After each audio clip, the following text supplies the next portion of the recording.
Hello guys, good afternoon. This is me again, Shinri.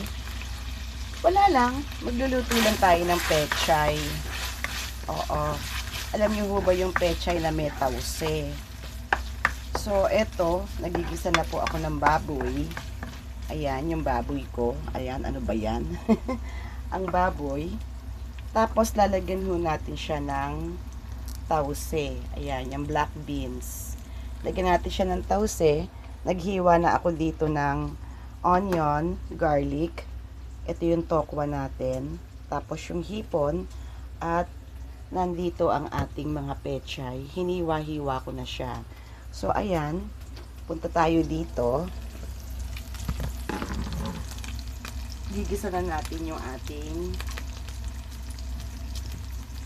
sibuyas. Ayan.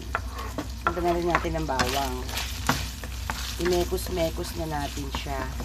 Parang magkatapusan na tayo. Ito ang bango. Ayan. Ilagay na natin itong tokwa natin, ha? Para maluto siya kaagad.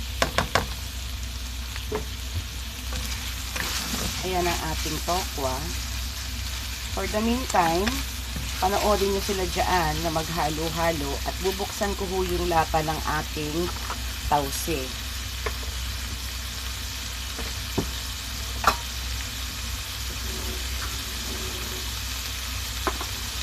Basta yung tasama ng lata ng tause. Hindi natin ilalagay ito lahat kasi masyado siyang marami. Konti lang naman yung ating tause. Ayan.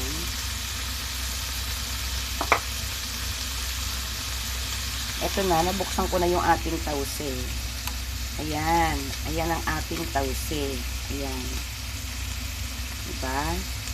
So, ang gagawin ko, since hindi naman siya gagamitin lahat, isi-separate ko siya. Magsi-separate ako para pangalawang luto ba. Ayan. Separate tayo ng pwedeng pangalawang luto. Alam nyo, masarap din ito sa bangus.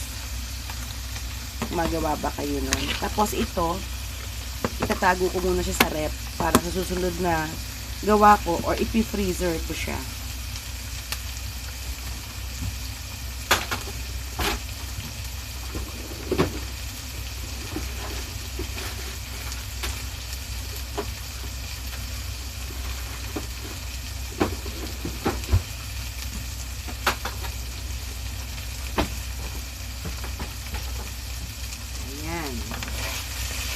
So, haluin natin ang ating ginisa.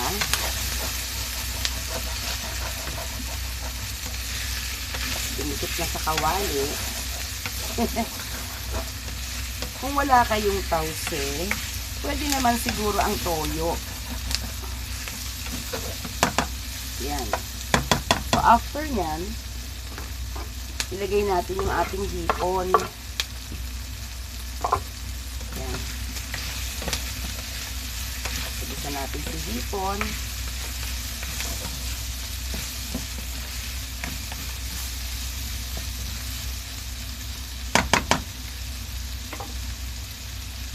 Hipon. Higyan lang natin ng konting paminta.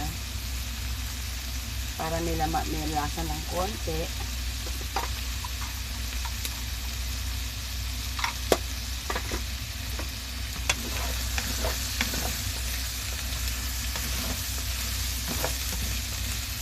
Halo-halo lang. So, luto na yung hipon, luto na rin yung baboy. Yan, nakita nyo, iba na yung kulay ng hipon, nag-ano na siya. So, pwede na natin ilagay yung ating hiniwa-hiwang pechay.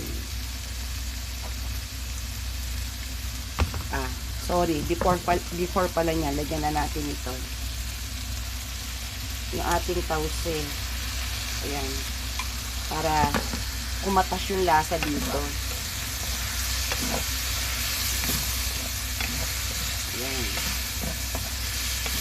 Tapos, tsaka natin ilagay itong ating pechay. O, diba? Ganun lang kadaling magluto. Ayan.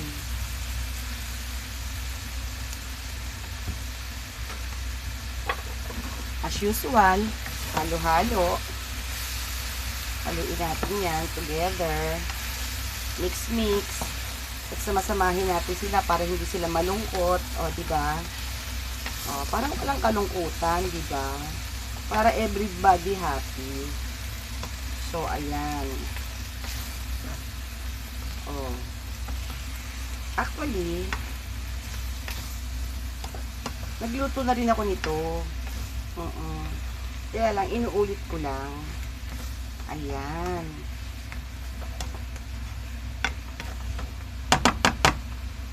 So, lagyan natin uli ng tause.